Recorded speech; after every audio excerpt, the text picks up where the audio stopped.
Thunder rolled over Yumurim as Princess Amara knelt before Ayami, the forbidden forest witch. Her black robes fluttered in the storm's fury. "Erase Nala from the king's heart forever," she whispered. Ayami's crooked fingers traced strange symbols in the air as red mist rose. "You ask to twist love," the witch hissed. Lightning cracked the sky. "Collision, by dawn," Ayami declared, "love shall forget her name." Morning came silent and strange. Queen Nala woke in her golden chamber to find the palace hushed. Servants passed her like drifting ghosts, their eyes empty. When she spoke, none replied. She hurried to her husband's side, but King Obina stared through her, confused. "Who are you?" he asked coldly. Her crown was gone, her name forgotten. Broken heart Nala screamed his name, but only her echo answered. Desperate, Nala ran to the royal court. There sat Amara beside the king, dressed in royal silk. The council shouted that Nala had bewitched the king, forcing him to love her. Her pleas were ignored. Guards seized her wrists. The king turned away. Amara smiled faintly, victory gleaming in her eyes. Fire Nala was stripped of her title and dragged from the throne room in shame.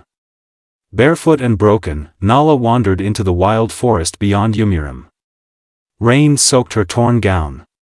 Strange whispers followed her, the voices of spirits remembering her name. She stumbled upon an old shrine and fell to her knees. "If the gods still see me," she cried, "show me mercy." Crescent moon from the darkness came a soft voice, "You have been seen." An old blind hermit appeared, dressed in tattered white cloth. He guided Nala to his hut and tended her wounds with gentle hands. "I know who you are," he said. "The forgotten queen." He spoke of envy spreading through the land like poison. "Only you can restore balance," he warned. "Candle, to break the curse," he whispered, "find the heart of truth, hidden where no eyes can see." The hermit led Nala to a quiet pool that reflected only the moon, not her face. "You are invisible to love," he said. "Until you forgive, the world will not see you." Tears streamed down her cheeks, but she vowed to endure. Droplet then, in the rippling water, a cruel reflection flickered, Amara's laughing face, mocking her pain. Back in the palace, Amara wore the queen's crown. She whispered lies to Obina, convincing him Nala had perished in exile. Yet at night, he dreamed of a woman crying in the forest. Her voice called his name, soft as wind through leaves. Crown Amara saw the fear in his eyes and knew the curse was cracking. She decided Nala must truly die. Amara hired a hunter to find and kill Nala. In the deep forest, his arrow flew straight, but when it struck her, golden light burst from Nala's chest. The hermit raised his staff, chanting words of power. The hunter fell to his knees, trembling. "High voltage, the light protects you," the hermit said softly, "because your heart remains pure." They found refuge in a hidden valley where outcasts lived. Nala healed the sick with herbs, sang to children, and taught peace. The villagers loved her, though none knew she had once been a queen. Life grew gentle again, until the hermit's face darkened one evening. "Red Heart, the witch's shadow grows stronger," he murmured. "She will come soon." Ayami appeared to Amara in a mirror, her eyes glowing red. "Your crown was bought with blood," she hissed. "To keep my gift, you must pay." Amara trembled as the witch's breath fogged the glass. "Bring me the king's blood," Ayami demanded. Amara's hands shook, but greed chained her heart. She nodded slowly, sealing her doom. That night, Amara prepared a royal feast. She smiled sweetly as she poured poison into the king's wine. When Obina raised the cup, he suddenly saw a flicker, Nala's tearful face in the reflection. His hand froze. The cup fell, spilling red across the tablecloth. "Wine glass, why," he whispered, "can't I forget her?" Sleep brought no peace. In dreams, Obina saw Nala standing on a mountain, fireflies glowing around her. Her eyes were full of sorrow. He awoke with tears. The palace priest warned him, if the gods send dreams of the lost, their anger burns. Wind-faced the king disguised himself as a traveler and set out to seek the truth. Through dark woods and thorny paths, the king journeyed alone. Amara's spies followed, but storms scattered them.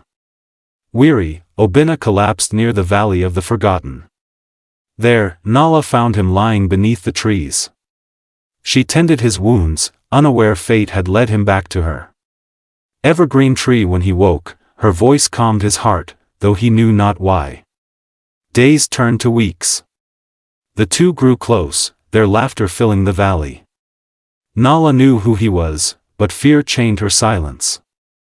The curse still lingered, fragile yet unbroken. Obinna felt a deep peace near her, like finding something lost. Revolving hearts, the hermit warned, when love returns, pain will follow. Nala only smiled sadly. One morning, Nala noticed a faint glow on her palm, a heart-shaped mark, warm and golden. It was the same mark Obinna once kissed on their wedding day. The light brightened whenever she forgave someone who wronged her. "Sparkles, when the mark reaches your heart," said the hermit, "the curse will break." Nala wept with new hope. Ayami felt the magic weakening and roared with fury. She appeared before Amara in smoke and flame. "Destroy her before the light consumes us both." Amara gathered soldiers and ordered the valley burned to ashes. Fire as the first flames licked the trees, Nala stood tall, her eyes glowing like dawn. The villagers fled, but Nala faced the soldiers alone. She raised her shining hands, and the fire curved away like a living wave. Children watched in awe. Her courage burned brighter than any flame. "Glowing star, the invincible one!" they cried. Among the smoke, the king remembered everything. "Nala, my queen!" Obinna fell to his knees before her, tears streaming. The curse shattered in a burst of golden light that rippled through the forest. Yet danger still loomed. Amara's army approached, and with them, Ayami herself. "Crossed swords, tonight," said the hermit gravely, "destiny will judge every heart." The night became a storm of magic. Ayami raised whirlwinds and lightning. Nala's light pushed back the darkness, glowing from her chest like the sun. The villagers joined her, chanting ancient songs of courage. Cloud with lightning, a bolt struck the hermit. He fell, smiling as sight returned to his old eyes.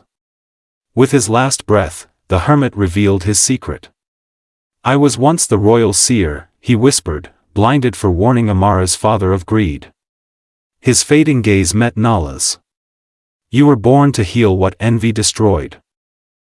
He placed a glowing crystal in her hands, the heart of truth. Nala held the crystal before Amara. "Look," she said softly. The heart of truth shimmered, showing Amara her soul, twisted, dark, and full of envy. Amara screamed, clawing at the air. Face screaming in fear, "Do not look into it." Ayami cried, but it was too late. The mirror of souls had awakened. The crystal pulsed, absorbing Ayami's dark power. Her body turned to smoke, then to dust. Amara stumbled backward, shrieking, trying to crush the gem. But the light swallowed her whole. Skull when the glow faded, a statue stood. Amara turned to stone, her eyes forever wide with fear. Dawn broke soft and golden. The forest brightened, the curse lifting from Yumiram. The king and Nala walked hand in hand back to the palace. Bells rang. The people knelt, weeping for joy. Birds filled the air with song. Sun with face behind them, Amara's stone form cracked slightly. A faint whisper escaped, "Forgive me." Nala was crowned once more beneath the rising sun. This time, her crown shone brighter than gold, a symbol of mercy. She pardoned all who had wronged her and spoke gently, "Forgiveness is the truest strength." Crown the crowd bowed, chanting in one voice, "Long live the invincible queen." Years later, children of Yumirim gathered by the fire to hear her story. The old storyteller's voice trembled with awe as he repeated her final words. Power fades, beauty fades, but a pure heart outlives both. Hibiscus, and when the fire dimmed, they swore they saw her reflection glowing inside the heart of truth, radiant, eternal, and invincible.